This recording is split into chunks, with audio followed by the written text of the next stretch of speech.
Coming up on today's Alabama Football Report, the possibility of already losing Ryan Grubb as the coaching carousel continues to spin wildly out of control. Kalen DeBoer has discussed his coaching staff as well, and Michael Penix, the former Washington quarterback, praising a transfer wide receiver now at Alabama. Now, if you can't wait for A-Day, then like today's video right now. We are not that far away from getting to that stage. So if you haven't already, like the video. We'll have coverage of it for you, of course. But if you're hyped for the growth of the new Kalen DeBoer staff, like the video for me right now.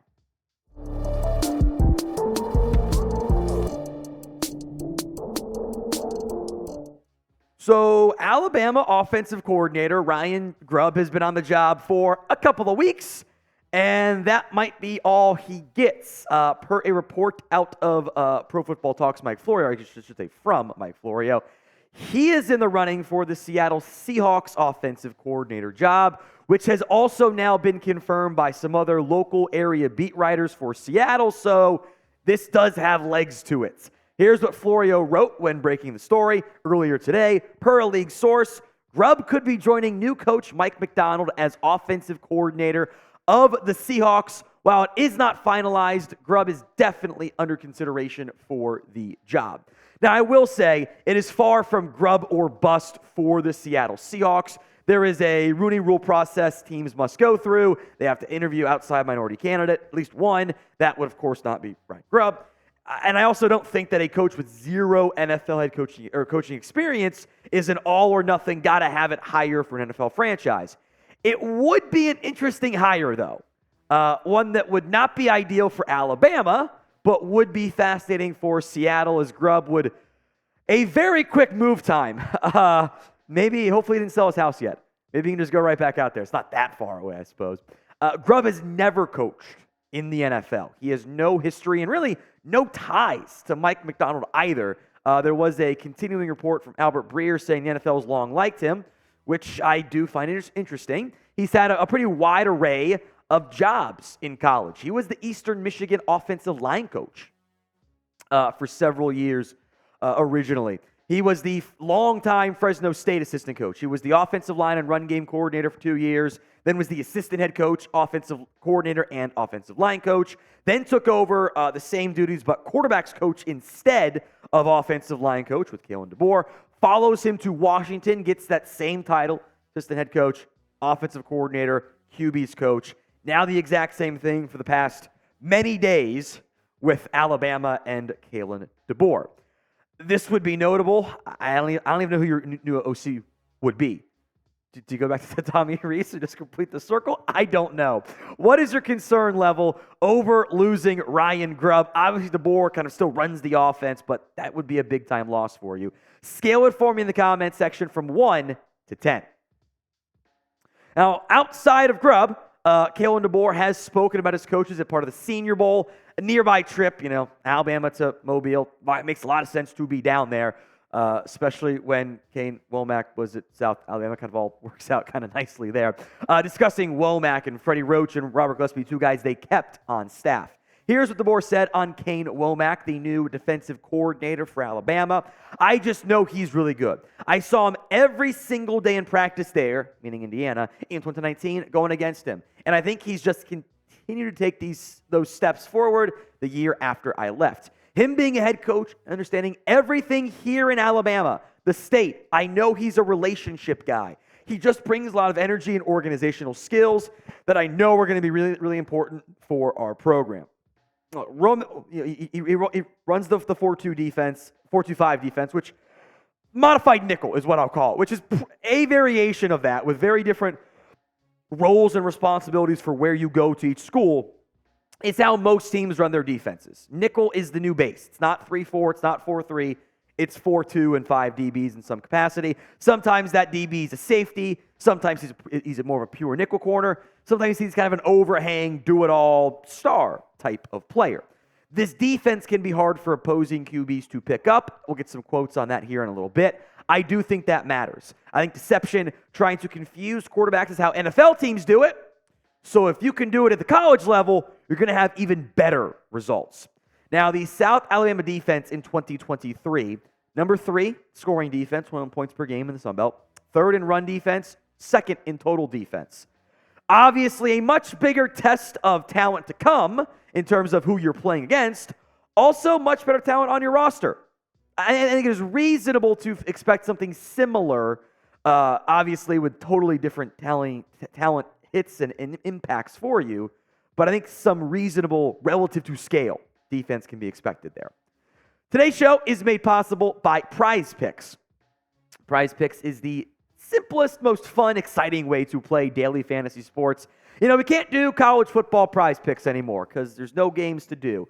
We can do college basketball Prize Picks. And I would once again shout out producer Chris, who is undefeated on his Alabama basketball Prize Picks so far this year.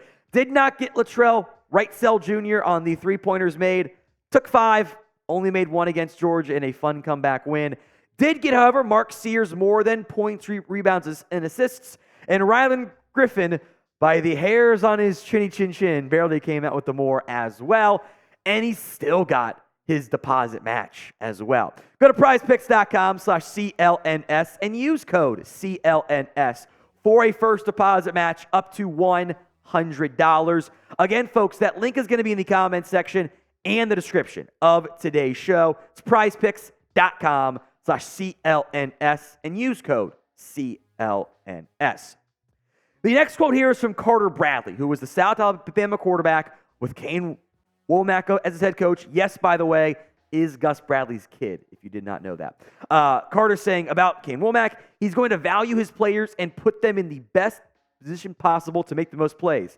I think that's the biggest thing. It's a vision drop defense where he's going to play off the eyes of the quarterback. Makes it tough. You've got to understand how you can play with a defense, and I feel like at this level, guys have a tough time doing that. I think the guys that Alabama gets and his defense, it's going to pair up perfectly. He hides his blitzes very well. He'll try to show some things from one side and bring it from the other side. He's not going to show you by the rotation of the safeties. He'll hide things very well. This style defense, a disguise-based defense is what I'll term it there, is a good thing. I am excited to see how it plays out because especially for the NFL, the way you beat these really great quarterbacks is you try not to show your hand. That is easier to do at the college level because the supporting casts and offenses and quarterbacks and even play callers aren't as advanced. Now, what Carter's saying basically is they're going to show some looks where it looks like it's just straight man coverage across the board. Oops, it's zone. And now you have to readjust your processing after the snap, and that makes it very challenging on quarterbacks. Bama's defense did bounce back in 2023, although Nick Saban saying he spent more time on that side of the ball, cited as a reason why he decided to retire. I don't know if they'll ever get back to the same elite, 10 points allowed defense. I don't know, though, if that's how any defenses are really going to be. I don't know if that's the case. The game has changed. Saban evolved with it, by the way, making his offenses more prolific. Might just be how you do it. And maybe you lean more on the explosive plays, like generating turnovers off of disguised coverages. Our goal is 20,000 subs here by A-Day. We've got 71 days to get the 3,000 plus subscribers we need. I think we can do it. So prove me right. Hit that sub button right now. Kalen DeBoer on retaining Roach and Gillespie, by the way. That's Freddie Roach and Robert Gillespie. I think, first of all, you listen to what the people around the program have to say in regards to their relationships with players, how strong their position groups were, who they are as people, as well as what their impact has been in recruiting. And these guys have been amazing. They helped us keep the team together, I think, through some tough times, even before I was hired. I think they had a huge impact on that. And then once I got here, locking arms with them and trusting them, just like I asked all the guys to be all in on me, I was all in on them. And they've been that way as well. They've let us hit the ground running these last 2 weeks on the recruiting trail. So grade for me the Alabama football coaching staff, assuming Ryan Grubb is your offensive coordinator still. A, B, C, D, or F in the comments section. Before we go, Michael Penix praising Jeremy Bernard at the Senior Bowl. Of course, Penix at the Senior Bowl in Mobile. Bernard now the Alabama transfer wide receiver. Here's what Penix had to say.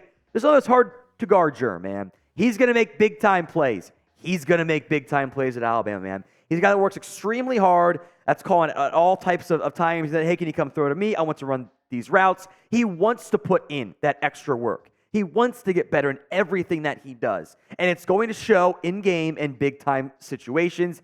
He's a guy that I trust like the rest of the guys. He's right up there. Bernard is kind of receiver 4 for watching amid some injuries at times. Got to be receiver 3, etc. 34 catches, 419 yards, 2 touchdowns. Of the players on this roster, he is one of the more productive guys. You know, Kobe Prentice is back. Kendrick Law is back. Jalen Hale is back, and there's not that many catches between those guys. Not that many yards between those guys. It will be a new look Bama offense in terms of the playmakers and receivers, and Bernard, knowing the offense already, has a chance to play a fairly sizable role.